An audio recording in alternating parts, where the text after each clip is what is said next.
I'm happier with my body because physically I was able to have that change, so I think that that gave me, and that just has to do with women and body image, which is such a bad thing that we have. But I definitely feel better about that. I don't think that I can physically look at my body anymore. I think that's really hard for me. I can't, I think when I look in the mirror, I feel like Frankenstein because there's so many scars, and because I had infections and skin had to get changed out. And I feel like, the doll that's been resewn so many times, and just, I feel very Frankenstein-like when I look at it. Welcome to the TooCuriousMD podcast. I'm Dr. Alya Ahmad. And I'm Dr. Sara Ahmad. In this podcast, we are asking the unasked questions. We're physicians applying the lens of narrative medicine, exploring integrative practices and psychedelic treatment in healthcare. Together with our guests, we weave new learnings from stories, expertise, and the sciences. With the wisdom from holistic, alternative, and these conventional medicines, we are here to challenge the status quo. We're curious about the connectivity and complexity between diverse fields of knowledge as they relate to consciousness, chronic illness, mental health, resilience, and beyond. Learning more about the art and science of healing, or listening to stories of extraordinary healing. You're in the right place. Let's dive in. So good afternoon, Sara. Great to have you on the podcast today. This podcast, as we spoke about earlier, is called TooCuriousMDs. Really begins with learning, and in medicine and in healing. As a physician, I've always felt that understanding the person, the patient, not just the illness, but who they are, and really becoming curious about what it is like for them in their condition, and asking those questions that we often don't ask. And sometimes those questions can really allow for that deep understanding of the root sometimes of conditions, but also the effect, and sometimes even more of the um, allowance of that empowerment that sometimes we as physicians don't really talk about. Mhm. What is it that the patient imagines in their treatment course of their condition? So thank Yeah. you for being here. Again, in TooCuriousMDs, we kind of have fun as well in these um, episodes, and so feel free to ask me questions too. And this is our living room conversation. So I'm so glad to have you here today. Well, thank you. Thank you for having me. I feel honored to be on your podcast and talk about my journey with breast cancer. I think, unfortunately, it is something that a lot of women are facing today. I hear more and more friends and acquaintances that have either gone through it or are being diagnosed with it.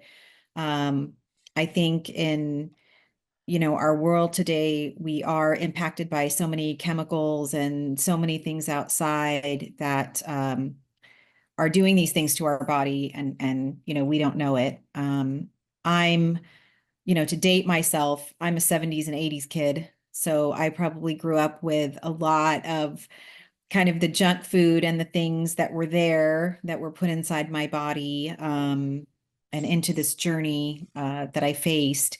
I did not have the BRCA gene, so I didn't really have any family history of breast cancer.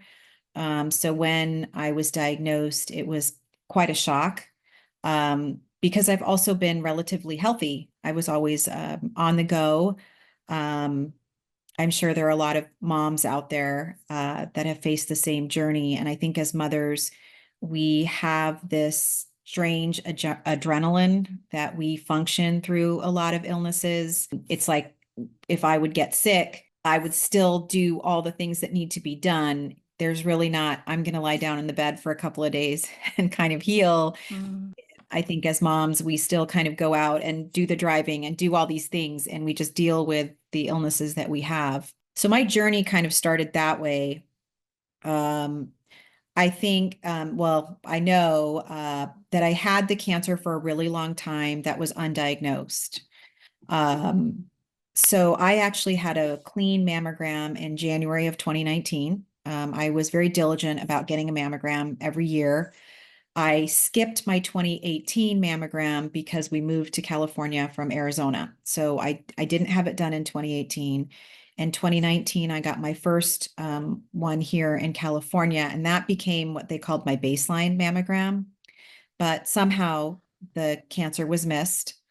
Um, Around August of 2019, I noticed a physical change on my left breast. I always describe it like it looked like when you buy chicken from a grocery store and you see the yellow fat that's under the skin on the chicken. That's what it looked like on my breast. And to me, I thought that doesn't quite look right. That it doesn't look like a stretch mark. Looks kind of weird. Maybe I should get it checked. But again, we're in the mom mode. I had, 3 kids at home. I had one kid in college who was just about starting medical school. So I have 4 kids. I'll introduce that. I'm Sara Qureshi. I don't think I even introduced myself, but I have 4 children. My oldest daughter is 28. She's actually an OBGYN doing her second year of residency in Boston. I have a 21-year-old daughter who is graduating from the University of California, Santa Barbara in June with a chemical engineering degree. And then I had 2 late in life children. I have a son who is 12 and a half. He will be 13 in July, and a daughter that just turned 11 in January. So I had very young kids at the time. And I was just really busy. It was kind of like I'm on the back burner, and I said, I'll get this checked at some point. Luckily, my OB happened to be a personal friend. We created a friendship through our kids at school together. And it was nagging on me that I should call and probably get it checked. And October is Breast Cancer Awareness Month. So by October, I thought, I really need to get this checked. And I called her and the office, and they said, yeah, just come in and she'll look at it. So I went in and I had her look at it, and I could tell by the look on her face, though she tried very hard not to, give a tell. But she said, it could be a fibroid. It could be nothing, but let's get it checked. And I really want you to go to the specific place and see the specific doctor. So I kind of knew that something was up, like there was going to be something there. So my journey started in October of 2019, right before the pandemic hit. And so fast forward, sure enough, it was breast cancer. They knew right away.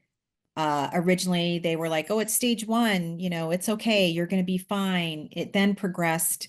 By the end of my diagnosis, it was stage 3C. I was just a step away from it being terminal, which is stage 4.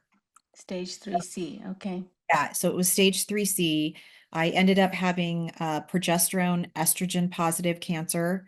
It was in all 4 quadrants of my left breast, as well as 13 out of the 15 lymph nodes that they removed from my arm. So it was a pretty harrowing journey as we were getting there. And I think one of the things as patients that we feel is there doesn't seem to be a lot of urgency when they diagnose you, though they say it's a big deal, but I heard a lot, well, it's not going to grow that fast, so chill out, pretty much. Like I think when I first got diagnosed, and I really didn't tell my husband right away. I told him a little later, and he was really upset. And he said, "Why is it taking so long for you to get a biopsy? Why are they not doing it right away? Why is this 2 months out for you to get a biopsy?" And I said, "Well, they don't have room. You call and you schedule, and they're like, oh, we don't have an appointment available." And he was very upset, like this is not something that can wait. And they kept saying, it's not going to make a difference. 1 month isn't going to make a difference. It just, you feel a lot of that as you're going through it. And I think that when I got diagnosed, my initial reaction was, I just got to get through this, and I can deal with the emotional part of it a lot later. Let me just get through everything. Let's just get through everything. Let's just do this double mastectomy as quickly as possible.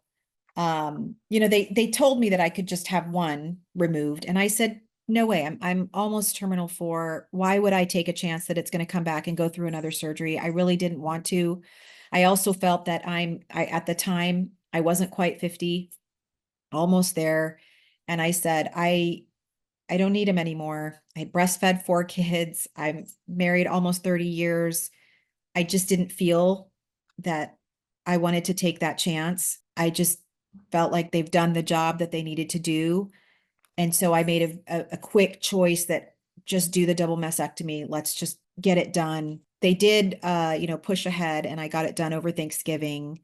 Um, but I think one of the hardest things is at that time I was in survival mode. So I didn't really think about it. I just did it. I went through 6 months of chemo. I went through 4 months of radiation, all through COVID. And I kept thinking, I've got to get through this. I've got to get through this. And then I can deal with the emotional part of what happened to me. And I think, and because it's just, there's so much medicine involved, there's so many doctors, there's so many appointments, there's so much stuff. It's really hard to deal with the emotional stuff. And I didn't really deal with the emotional stuff until after the fact. And I think that's maybe something we probably need to look at in healthcare. They did assign me a counselor, which was great. And I did see her multiple times to help me kind of process what was happening. Um, but I think I've always kind of had the attitude of, I never really dwelled on why did it happen to me. I think a lot of people are like, oh, why me? Why me? I never have thought that. And obviously because of faith as well. I have a lot of faith and I do believe that whatever God gives to us is what we can handle. And so I never really questioned that. I think the hardest part for me was the recovery. Closed. Sorry. That's okay. I think the hardest part for me was, I think I need to do rings. I don't have any right. I don't even know why that went off. I think Not the even hardest moving. No. was the recovery part for me. I think recovery was really difficult because I didn't really deal with all the emotional part. They don't really talk to you about, I guess we can be frank on this podcast, right? It's Yeah, that when you lose your breasts, that's right. it's really it's really a big deal. Like, It I is. thought it's not going to be a big deal for me. I really don't need them. Like, how great. Like, I don't, it's weird. Like, at first I was like, I don't have nipples. This is great. I can go braless. Like, Yeah. I don't have to worry about being cold in a room. Nobody's Yeah. going to know, right? I kind of looked at it with like a sense of humor. Yeah. I've got these like perky boobs again. But it is a really strange feeling. It's like I have that phantom limb syndrome. Um, you, I have no feeling there. I mean, they could be on fire and I wouldn't know. It's the strangest thing in the world. Like I hit things all the time and I don't even know, right? I end up Yeah. with bruises and I'm like, how did I even, it is a very strange feeling to not have that as a woman, especially I think, whether you breastfeed or not, or I guess to just not have that feeling. It's a very strange process.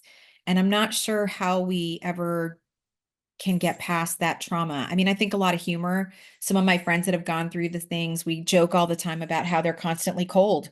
They're always cold. There's no nerves, there's no feeling, there's no real flow. It's Yeah. a very strange phenomena. I mean, I would say the only perk out of the whole breast cancer thing for me is that I did the deep flap procedure. I don't know if anybody's familiar who's listening with that, but because I had 4 kids and I was on the heavier side, I had enough fat in my stomach for them to remove my stomach fat and recreate my breasts instead of going through implants. It's a really, really difficult procedure. I had a lot of infections. The recovery was intense, but I did get a tummy tuck out of it, which for my self-esteem after all of this was a really big positive. Uh, Yeah.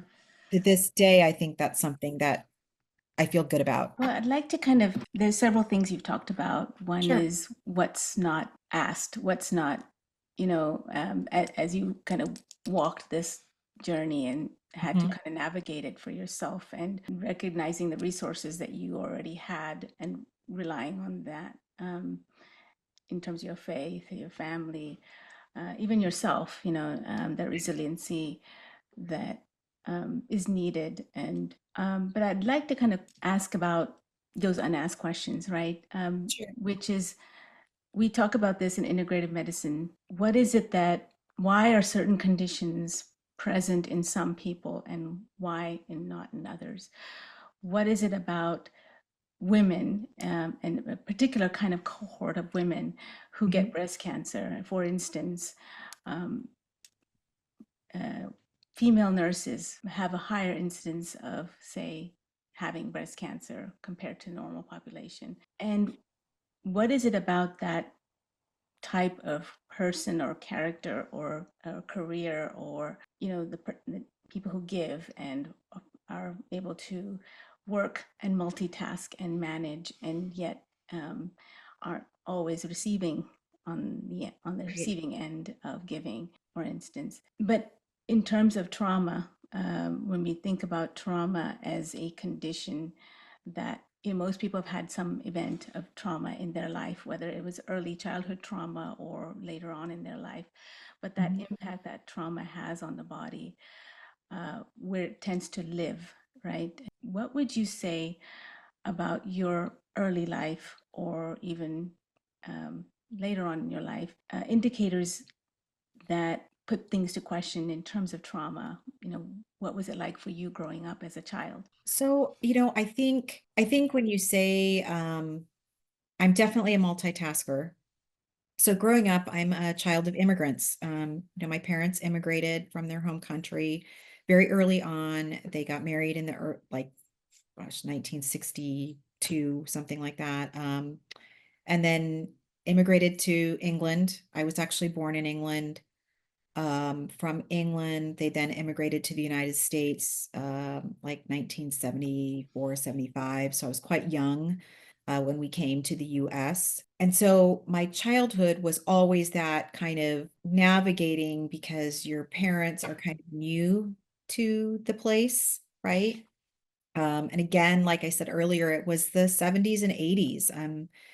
I think we just had everything was introduced, like processed food. I think our lifestyles changed dramatically. I didn't, thank God my parents were very kind parents. I didn't have any trauma in terms of any kind of like physical abuse or those kinds of things. I think there was an intense pressure to succeed and to be successful because you are a child of immigrants. My dad is successful. He was an engineer, but it was really a big deal to go to school and get A's, and that's kind of all they thought, right? If it was Yeah. anything else I wanted to do, it was sort of like my own doing. It wasn't really like, okay, they were, oh, why don't you try this and try this? It was sort of like, go to school, get A's, and that's what you're supposed to do. And then you go get married and then you start your life, right? I think that I think the trauma that affected me personally,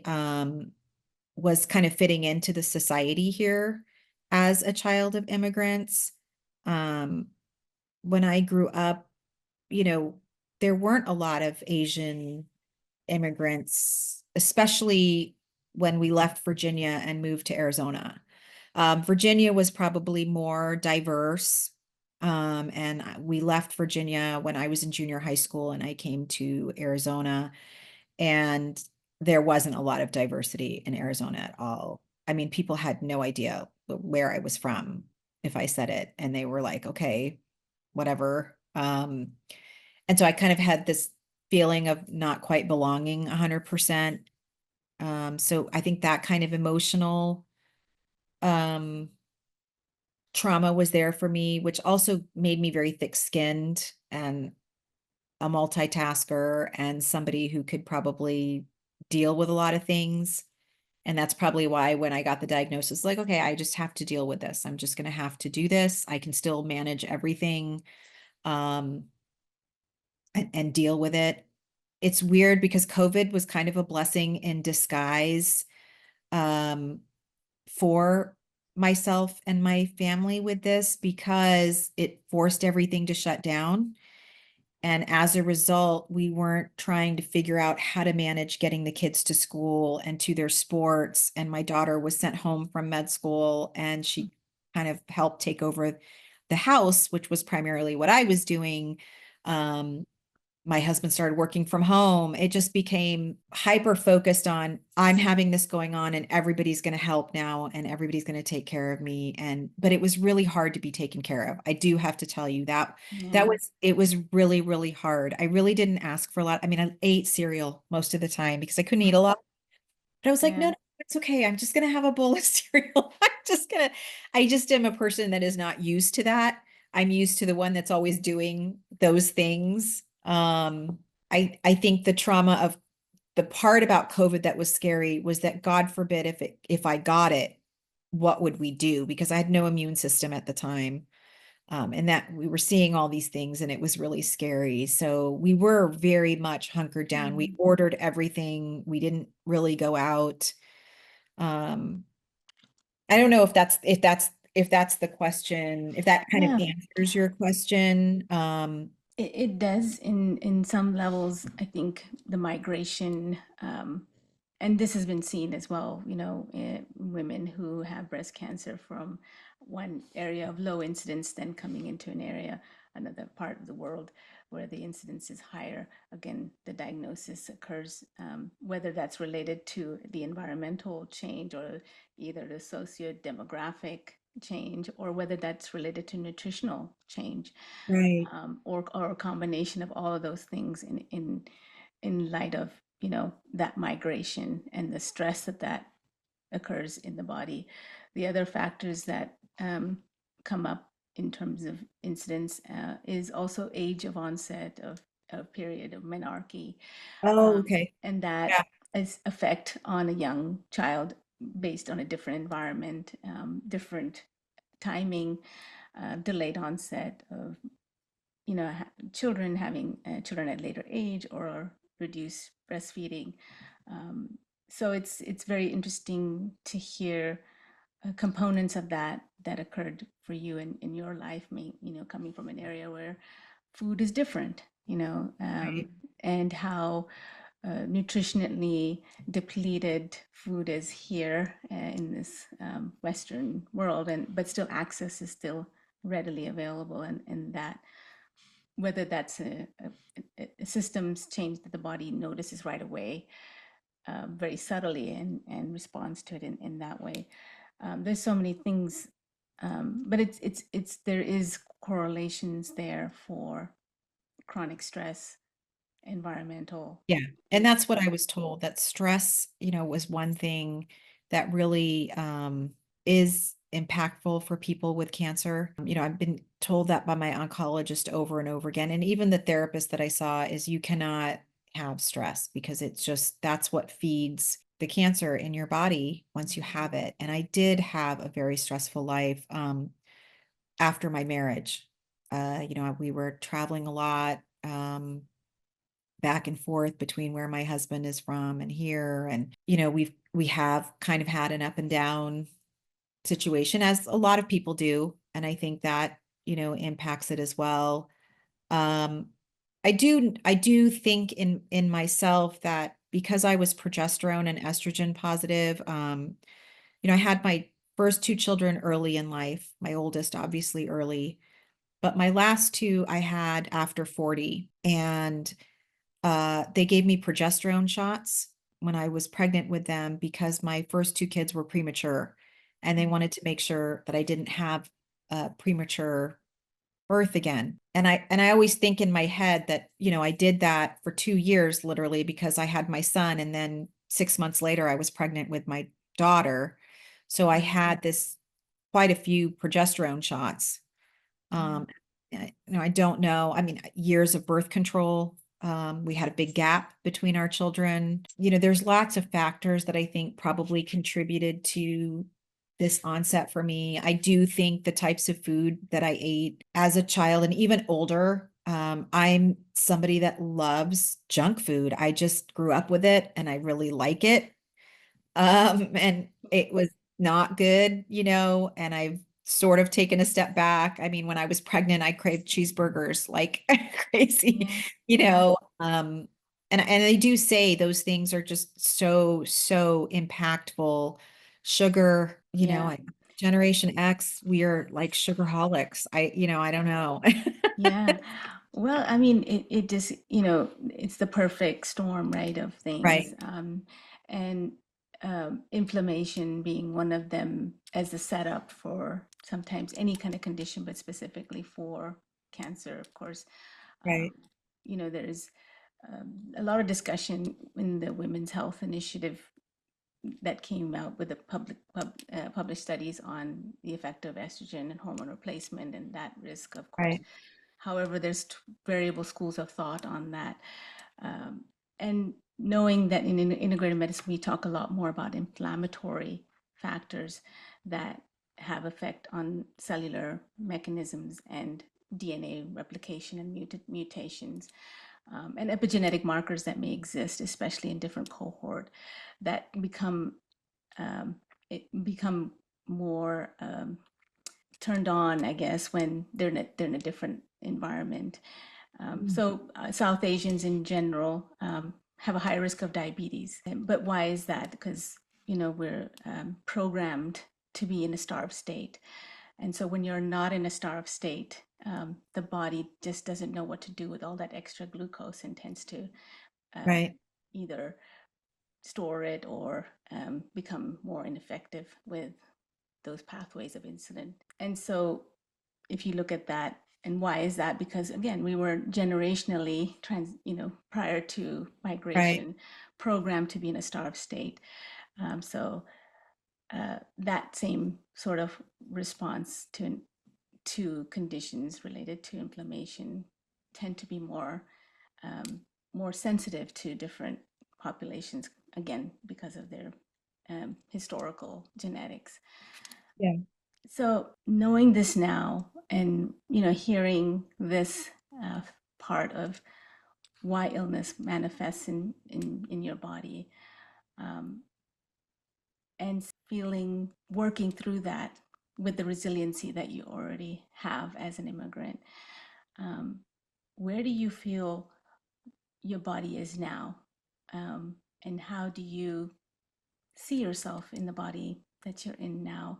We spoke a little bit earlier about that, seeing it, you are work through, the systems of medications and processes and doctors, but now as you see yourself, how do you see yourself now through this illness? I definitely see myself as stronger, Mm-hmm.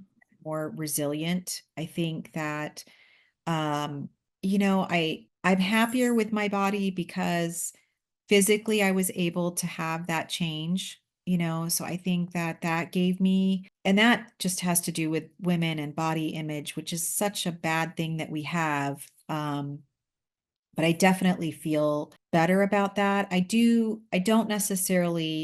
think that I can physically look at my body anymore. I think that's really hard for me. I can't, I think when I look in the mirror, I feel like Frankenstein because there's so many scars, and because I had infections and skin had to get changed out. And I feel like, the doll that's been resewn so many times, and just, I feel very Frankenstein-like when I look at it. So Mm-hmm.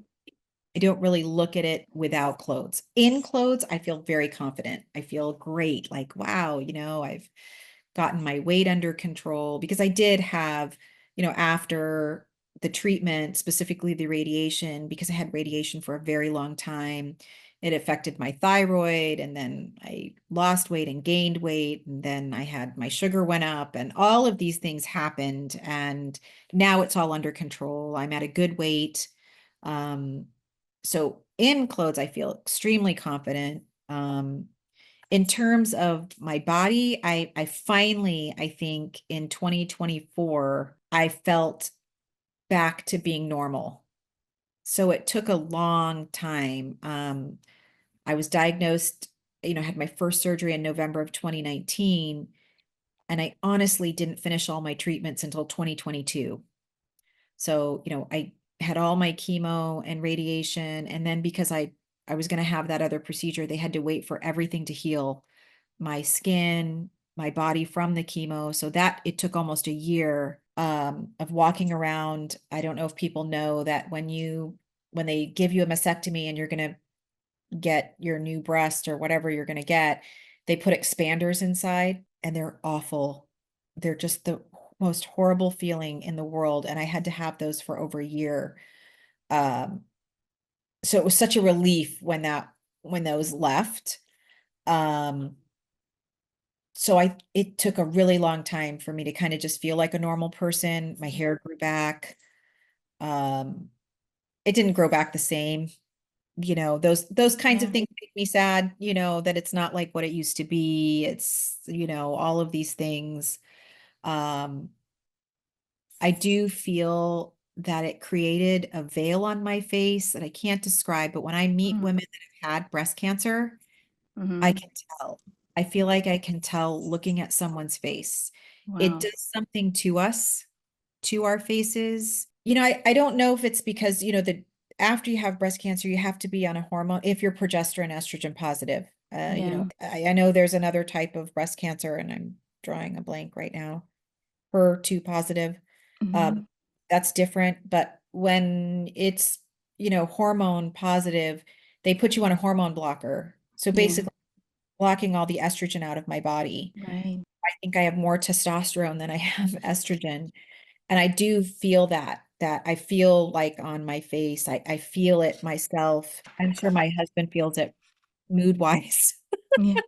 There is Yeah. it does affect you. I mean, I think I went through menopause lightning fast. So it's like I didn't even get to deal with menopause like most women deal with menopause. It was just Yeah. like fast, hot flashes coming. I still get them, but it was like wham bam, you're done. And Mm-hmm. the mood swings and the everything is just coming on so fast. But it does give you a certain strength. I mean, I think, and I don't know if women feel like this, and maybe this is why women, I think during menopause and after menopause, I feel like we become empowered. Yeah. Because I feel like I don't filter myself like I Yeah. used to, because I Mm-hmm. really, you're kind of like, I really, it's okay that I feel a way I feel. I'm just gonna say it. I don't know how to describe it, but Yeah. Well, you said you can see it in other women, the veil. You describe yeah, it as a veil. yeah, More it's like about what it looks like in is a veil over your face or a veil. How would you tell me more about it's what sort of you? like on your face. It's like you can see the journey of the cancer in the face. Yeah. I don't know if it's a harshness we get or it's the trauma that we go through. Right. But it's something you can see. And I don't know if other women see it. There's another influencer on like she's an influencer and I think they're called Home to Edit or Home Edit, where they do organizing.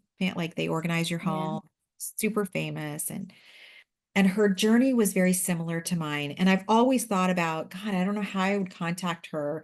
I think she went through it after me, but I so wanted to just be like, I know exactly what you're going through, Yeah. but I can see it on her. Like Hmm. I see it. And I don't know. Yeah. I'm not sure. Well, is it the armor or the strength or the Yeah, internal strength or the things like resiliency that. that Yeah. shows up in the face, right? Just like a Mhm. wounded warrior, Yeah. once they're come Yeah. back home. Um, you It's know, like it's also a weird strength. You know what I mean? yeah, Like it's a trauma, but a strength at the same time that appears. yeah, Yeah. yeah. I'm very curious about that. I am a pediatrician, so I haven't taken care of women um, in that stage of their life more. But now, as the work that I'm doing with at Child Minds and in with ketamine assisted therapy and um, in trauma work and treatment resistant mental health conditions, there is a face of trauma, I would call it. There is a face of depression. There is a face of anxiety, Yeah. and of course there is, because there's a cellular effect of what depression does to the body, when somebody's depleted, or Yeah. the cellular changes are there, those mechanisms are there, and of course collectively it's seen as such. Yeah. Anxiety, increased inflammatory markers, unable to sleep, unable to, hypervigilant. So eye movements, muscle, reactivity Yeah. is much more sensitive. Brain map, if you look at a brain map on a patient who has anxiety, they have different waveforms and it presents in different parts of their brain because, and how does that manifest itself physically, Right. is what you may be seeing or noticing because you can see it. You've seen you've experienced it Yeah. and can, um, those subtleties are apparent to you. Yeah. It appears. Um, and with that said, sometimes when we treat patients for depression who have been depressed for years, their physical face changes. Yeah. You can see, um, the effect of what empowerment feels like, and you Mhm. can see that light in the eyes, the awake, the alertness, the posture, the muscles. Yeah. Chronic depression, fatigue, affects again the Right. way our muscles relax and tense, and we can see that change. Of course, when we treat patients with ketamine, they physically look different.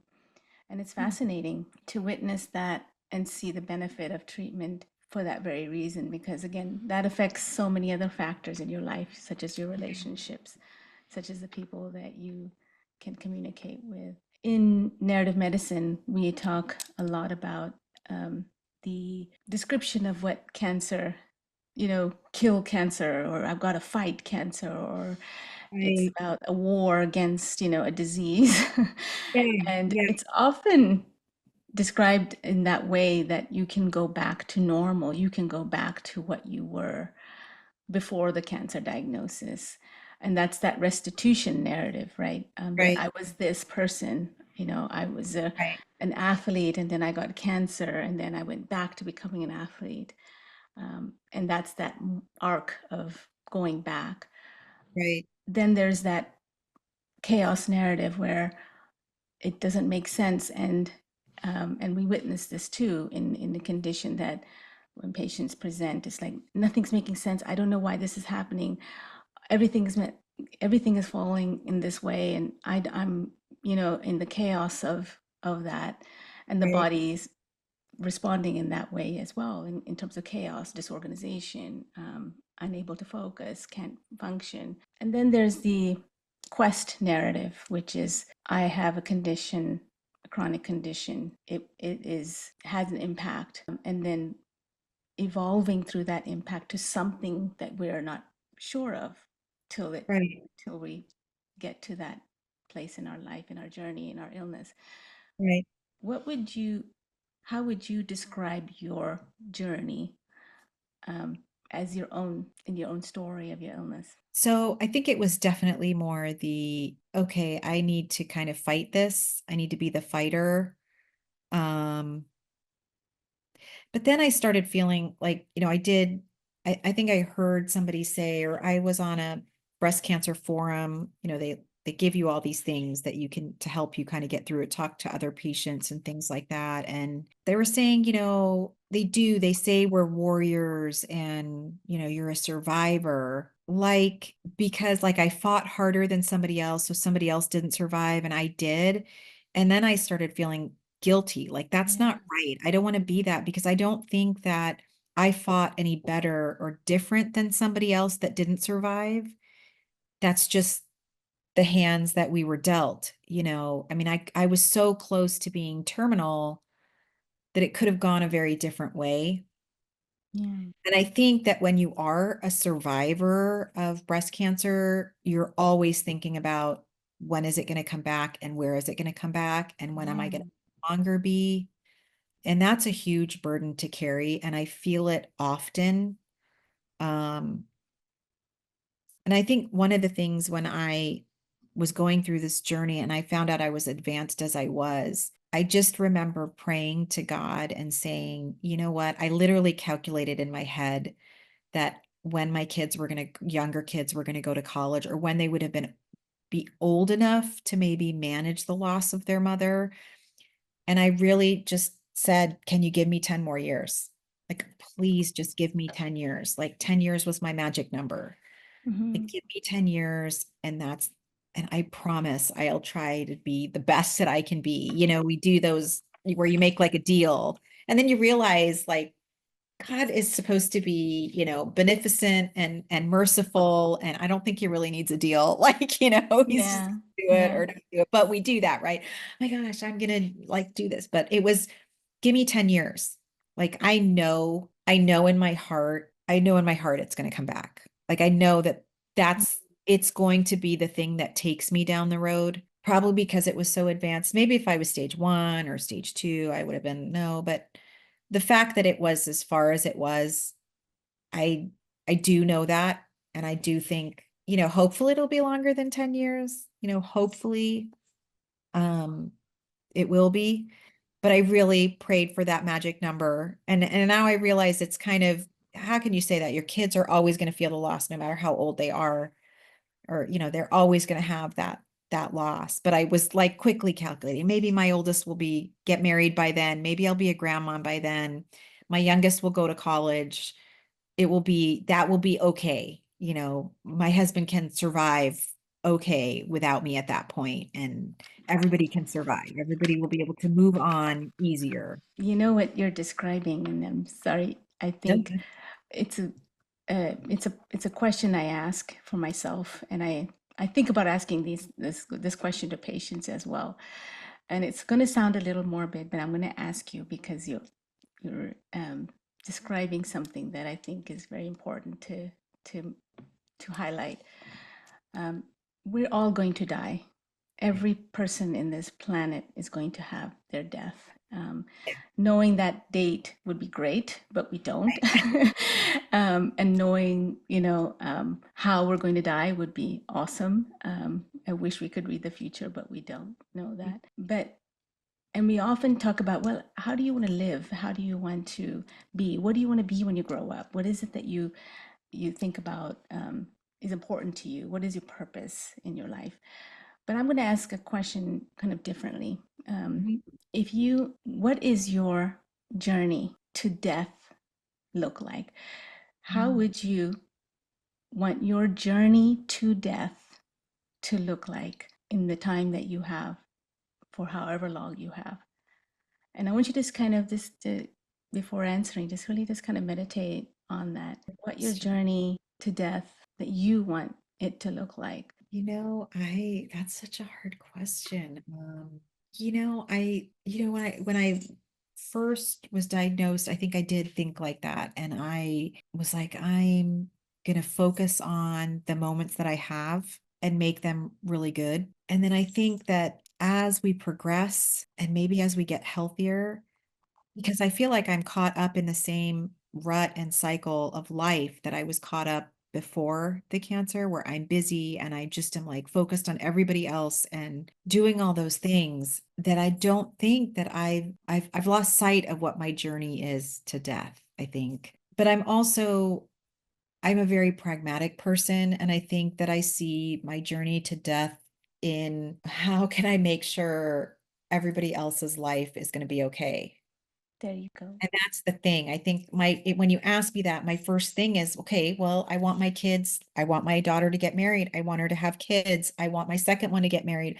I want her to start her journey and have children. I want my son to go to the university that he wants to go to and, do what he wants to do. And I want my youngest she wants to be a physician like her oldest sister, and hopefully she can make that journey. How can I empower them to have the life that they want? That Mhm. would be my journey to death. But then when you look at it that way, it's not your journey, it's their journey. And I don't know as moms if we lose sight of our own journey. I don't know. I Well, don't have, recall the etiology, right, that we spoke about in the beginning is like, why, what is that person who gets this kind of condition? What are they like? They're yeah, always thinking about others. They're caring for others. yeah, That idea of self-care and that idea of is really foreign. It's something they're functional, they're pragmatic, they're yeah. resilient, and they've worked through some things they probably haven't even spoke about with many other people. maybe not, and then you talked about relapse, Yeah. you know. So imagine what you just shared about that focus on the moment that matters. Um, Yeah. I think, what that would look like and for one you. thing I did get out of it is that, there are certain things that I have no control over and I can't fix. Yeah. And I think I pick and choose the things that are going to stress me out, Yeah. right? There's Mm-hmm. just certain things that I'm not going to be able to change it. There's certain, maybe relationship aspects with my husband that aren't going to change no matter what I do. And so Yeah. I'm to just deal with that part of it and say, that it is what it is, and I need to get past that. Or whether my daughter is going to meet her Prince Charming. I'm not really able to control that, right? That's out of my Mhm. control. So worrying about it is not going to make it any better. I think also I do feel that part of my journey, again, it's with other people. It's about other people. I'm a professor. That's my Yeah. profession, Yeah. professor of political science. And I think that what I do, it's just part-time. It's not something that I do full-time, again, because my kids, I can't focus on it full-time and be able to run everything that I have Mm-hmm. to do. And I'm blessed to have the opportunity. I do need to say that I'm blessed that I have a husband that can provide for us, that allows me to make that choice. Yeah. I I do feel like I have this ability to influence and empower people to make an impact on the world. When I go in and I teach, that's my focus. My focus is not to influence my students to be a Democrat or a Republican or whatever. It is Mm-hmm. to tell them that they have an impact on our society and that they do have an obligation as a citizen of our world and our country to make changes and to contribute. And so I do see that as something that I feel is part of my journey. And like you have a Mm-hmm. podcast, something that I would Yeah. envision that I would like to do for that part of the impact, like to talk about societal issues and, political issues and issues that we face as moms, uh, Yeah. that we face as moms from other cultures. Yeah. Mm-hmm. Uh, I think we do worry about that in our society, the cultural aspects of things. Um, So I'm going to pause here because you mhm, mentioned a couple of good points. One is you can pick and choose now mhm, versus, I don't know, before. right, You have recognized that there are things that you can control and things that you can't, especially right, when it comes to others. Um, right. and that sounds like there's cohesion with that Yeah, decision. You mentioned balance, that you can balance both important aspects of your role as a woman, mhm, wife, balance, mother, balance, work, balance, but and that could be seen as a compromise, but it's really the balance that you're really right. seeking for yourself. Um, and then the influence on others, having that impact. Yeah, yeah. I think Obviously, that's something that I would like to go out with people saying. I think when you're on a journey where you think that death might be coming, you do start to think about, it's funny because everybody thinks, okay, what are people going to say about me? But you're going to be dead. It doesn't matter what they say about you. yeah, You hear it, right? so true, So right? it's like, well, I'm like, what does it really matter? Oh But no, but it does matter in that I would like that people would say things that this person did something that impacted something in my life, something, and made me choose a journey or think about something in a way that I didn't think about before. I really think it's important that when people disagree, they learn how to disagree. I don't think that if we disagree about politics or we disagree about things that we necessarily have to hate each other about it. And I think that right, it's important. I try to really instill respectfulness for different opinions because everybody has different things that happen to them in life, which impact how you think about things. We all have different circumstances. Like you asked about trauma in the beginning, like how that would impact you in a journey as such. And I think that's why we all deal with things so differently, dependent on what factors influenced us as children. Just like you were saying, I remember hearing or watching a TED talk about, like, as you were saying, that starvation mode versus the not, and where they're seeing higher obesity in women, pregnant women, who came from maybe immigrant backgrounds where they were necessarily starving, especially after World War II. Like, they talked about some of the Russian women who had Right. children because Russia went through such a bad winter with so much starvation. This is the professor coming out at me, but that they Yeah. were peeling leather to eat that, right? Yeah. And they had these children, and the children were basically nurtured and developed in a starving womb. And then all of a sudden you have this onset of a lot of food and you had a high obesity rate, Right. right? Yeah. Because that's not what they were formed thinking. So yeah, I mean, I think that all of our journeys are impacted by not just genetics, but I think environment as well. I mean, genetics is huge. We can't fight genetics. I mean, maybe we can with AI later on. I don't know. Yeah, But regenerative sciences is on its way, it's to on get its a way. new lung, regeneratively. We have the technology Yeah. for a lot of these things that are considered, cutting edge, but we do have the technology. I think the healthcare system itself is usually lags behind this Yeah. cutting edge.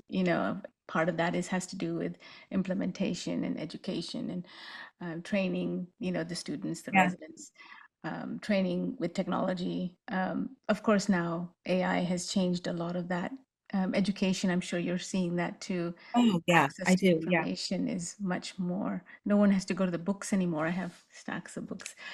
But Oh, I know. Yeah. I yeah, mean, I'm old school. My thesis was on DOS. I mean, yeah, was my computer on DOS. yeah, I mean, I had to use books and microfiche to do my yeah. research. I Hmm. did not have the internet. Yeah. So What, everything is at our fingertips these days. and my last question is, if you had to really feel your your joy, your love, your sacrifice, or um, and I say this to my patients, it's not about treating the pathology in you. It's about healing your well. Heal my well is what I say. Heal my well, like because we kind of we want to get rid of things in our body, but what is it that you can do in your life now that would heal your well, meaning the things that are already good about you, already cellularly, whether that's um, your mind or your body. Heal my well, like supporting the things that are in your life or in your body that brings one to a healing, but in a very natural, healthy way of living, say. Oh my gosh, that's a hard question. Like, do you mean like, exercise, diet? Yeah. Or do you mean spiritually All or? of that, all of that. Yeah, It's healing your mind, body, spirit, right? Tuning yeah, in with yes. what your heart says with your mind, and having that connection of the heart and mind and the spirit, um, where one feels at peace with what is happening in our environment. And I'm only speaking to I kind of things that I believe helps conditions, is kind of the dysregulation that happens in the body is really a factor of response. But going back to how a child is, imagine how a child grows and lives. Babies are born perfect until they evolve. What is it that we can do to keep that perfection as close to perfection in their I life?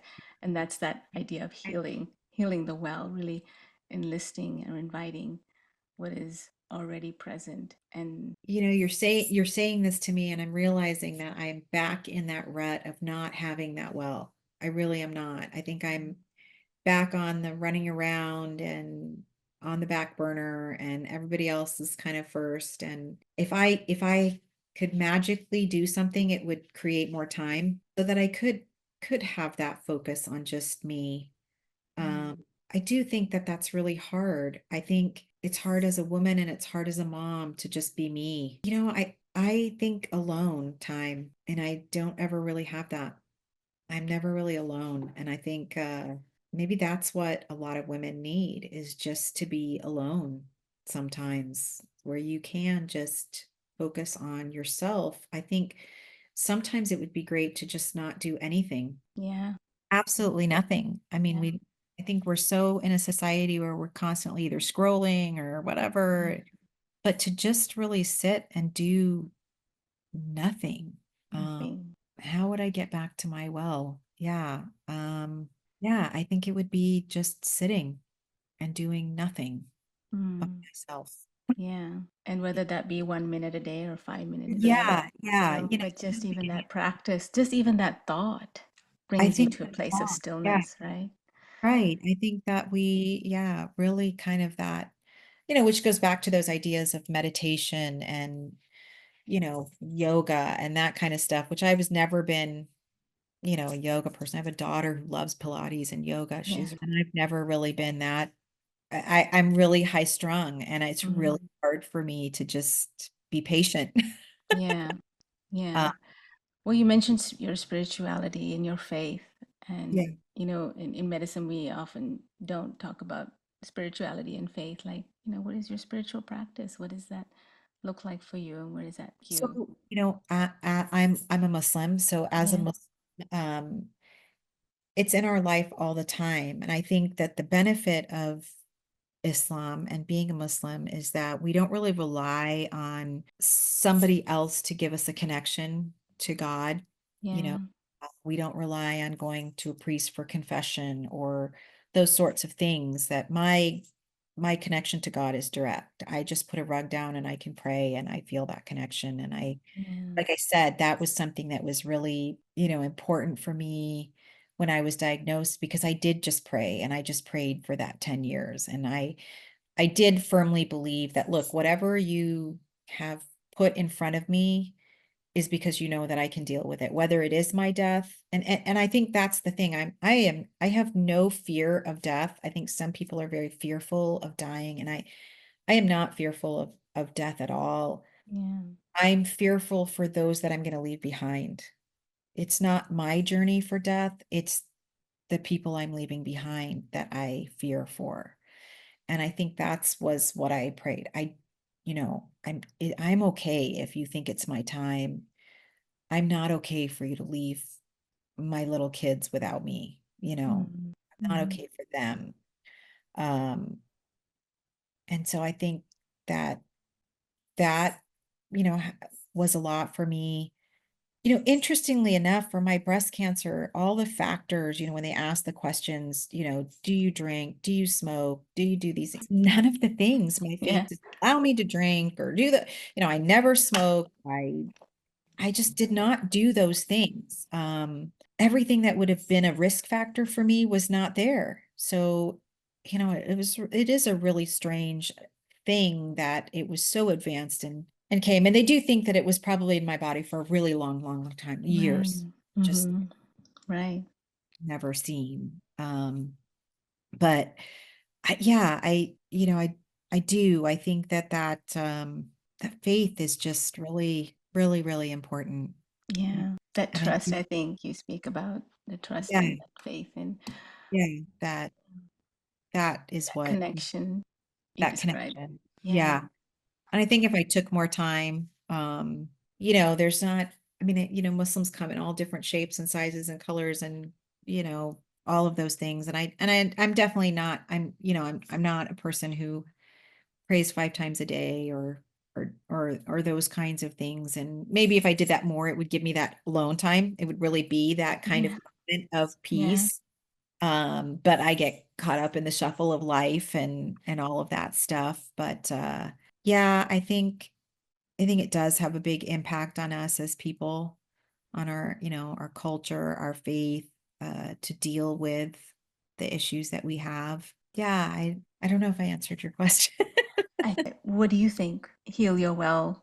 If you had to put one word on it, heal my well, what would that be for you at this moment? And it may Still, change. stillness, Stillness. stillness, Yeah. stillness, and still, which is something I don't have and I probably need to Yeah. do. Yeah. And sleep. I would say, Sleep. I think Sleep. Oh gosh, we could do a whole podcast on sleep. To be women, continued. there are women that have gone through menopause is I think Yes. sleep is it's a big issue. I think Yeah. that, So nurturing your sleep. yeah. Nurturing your sleep. And yeah, and I do. I think just stillness with Mm. myself. Just, stillness as one, just being one. Yeah. Never one. I'm all, Yeah. I appreciate, you know, you sharing this deeply personal conversation with the bigger audience and sharing to your journey. Um, it's always different and unique for each person, but there's so many common elements here that I think are important to share with as a patient, as a person in an who's gone through this journey. What would you say to your doctor now versus then? Uh, when it comes time to, when it came time to your giving that diagnosis of cancer, what would you say to your doctor that now you would have liked to have had? I think what we're saying, kind of that stillness, that time to help process what's going on. And I think to talk about the things that they don't talk about, I think that they try, I did hear you're going to be okay, you're going to make it through this, the chances are blah, blah, blah, all these things. But I think they also sugarcoat the difficulty of what you're going to go through because they're scared to tell you. But I think if there was more frankness on how bad chemo is and how bad the radiation is and that what the recovery is going to be like and how bad the scars are going to hurt and that you're not going to have this feeling and you're not going to have this. And I think to help women prepare for the bad part. I think as physicians, maybe they try to avoid the bad, and then it's like you try really hard not to talk about the bad and only talk about all the okay or how it's going to be okay. But I think that women need to be prepped for the bad part. As well. Which I mean, I don't know. Maybe that's not right. Maybe then you aren't going to be able to deal with it and you just kind of take it as it comes. But, I don't know. And we talk about informed consent in medicine, but it is kind of just a mechanical informed consent. Right, Do you consent to a treatment that's going to have a positive effect? And also, these are the negative effects that we talk about: benefit, risk, adverse right. effects, but it's very mechanical. But what you're describing really is give me the bigger picture. Don't just sugarcoat it. Let me know what my options are so I can feel more Yeah. I mean, I empowered with don't the know if I decision. would have, I don't think I would have changed my mind. I wouldn't, Yeah. as far as I was, I wouldn't have not gone through chemo and not done the Yeah. radiation. Um, and it wouldn't have made me stop, but maybe it would have just made me feel more like, okay, these are going to be the things you're going to experience, like, because, like, for instance, an example, it's kind of veered off topic, but when I had my first daughter, I had her prematurely. My water broke early, just some weird reason, and they put me in the hospital and I was on bed rest. And then it became a risk of infection if they kept me longer, like kept the water in and, right. So they had Yeah. to make a decision to go ahead and let me go into labor. And it was my first child. I had no idea what child labor, what having a child would feel like, having a baby would feel like. And I have a really high tolerance for pain. I'm somebody that has a Yeah. high tolerance for pain. And so they, let me just go into labor and it was hurting. And I remember I, told the nurse that it, really hurts. And I remember her saying, "Oh, honey, this is just the beginning, it's gonna hurt really bad. It's gonna hurt. You need to prepare yourself." And I said, "Okay, well, when can I get this epidural thing that everybody talks about, right? Like, She's like, oh no, it's way too early. You can't have that yet. You don't want to have that yet. It's going to hurt, honey. You're just going to have to deal with this. Okay. So I was like, okay, I'm like kind of being wimpy. Like I got to deal with this. Right. Yeah.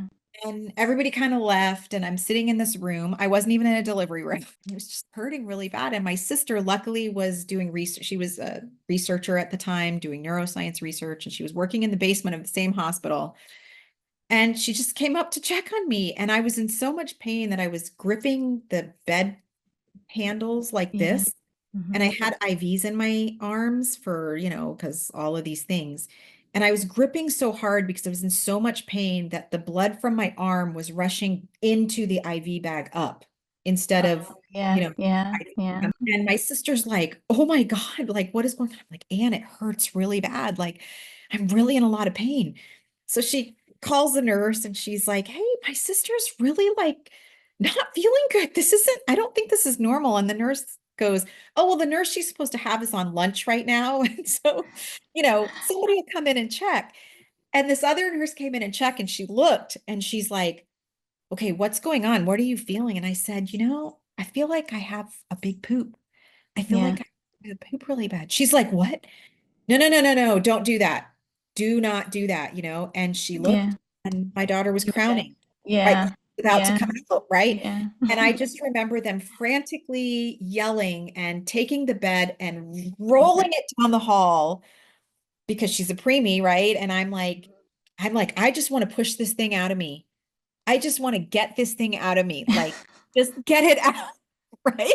Yeah, yeah, that's completely what you are supposed to do at that point, And so is to push. and the doctor's like running along and he's like, okay, okay, you know what? Just go ahead. Just do what you need to do. Yeah. I'm thinking I was really mad. I was like, I didn't get any drugs. So were you more upset about and I may be summarizing it for you, but being dismissed or not being told? Yes, I think being dismissed and not being told like what this is going to feel like. I mean, in hindsight, after I had her, it was like a super quick recovery because I had no drugs in my system. Yeah. I didn't have anything. I walked out of that hospital with her like, Yeah. oh, great, because I mean it was I had a natural childbirth, not by choice. Yes, I had the same exact But I think it was story, similar. yeah, I Yeah. think it was the dismissal and then Dismissed. not being told. So I think maybe that trauma stuck with me. So all through chemo, I was like, well, maybe it's supposed to feel like this. Maybe I'm Yeah. not like I'm being too whatever. Yeah. I'm okay. This is not that bad. I can deal with it. And the funny thing is, chemo really wasn't as bad for me. It was the radiation that was really bad. Yeah. The radiation got me because the skin gets burned so bad and nobody Yeah. talks about that. Again, nobody talks about that like almost fourth degree burns under your Yeah. armpit and like it Yeah. really hurts and you can't bend Yeah. and I'm like, those were the things that I'm like, God, somebody's really got to tell people that this happens, and it's Yeah. going to feel really, really crappy for a while, but you will get over it. I think Yeah. that's the thing. Like you do heal, it does get better, but Yeah. it's really going to suck for the time that it's there. And I'm Yeah. the person that I need to just hear that. I'm here that it's going to be really bad. Yeah. It's going to be okay. You Yeah. just pass the bad. Hmm. You want to know the roadmap, right? Yeah, I To get really it. need to know Yeah. what I'm going to face. Yeah. Really need to understand what the journey is. I think There you I'm not. go. There you go. What we can learn from your experience, and what you can learn also from how that experience can translate over into, the next Yeah, encounter of illness. yeah. I want to thank you for really sharing this time with me, and with so many others as they listen to this podcast. Again, this is Two Curious MDs. We're asking those unasked questions, really in integrative medicine and in narrative medicine, and using those methodologies to really help in healing and the alchemy of what that brings to so many others in their healing journey. So thank you. And Oh a gosh, pause thank here. you so much for Oh, helping sorry. me Sorry. and Sorry. allowing me Let, to. let me finish. Why don't you finish? Sorry.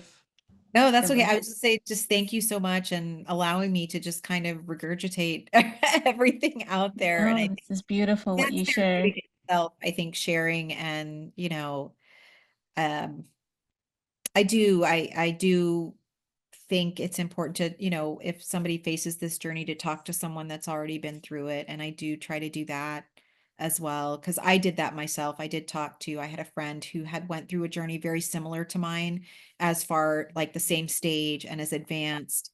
And I couldn't have done it. I couldn't have gone through it without her, without calling her and talking to her and hearing that, because I think different stages and different people have different, it's all different. And she was someone that was a little similar to my journey, and she survived, and she also survived brain cancer. And it was like Mm. huge for, she's also a physician. Oh, And wow. she really was impactful on my life in that. And so I've tried to continue the things that she does. And so she talks to people, and I thought it's great to talk to people. So thank you Wow. for allowing that.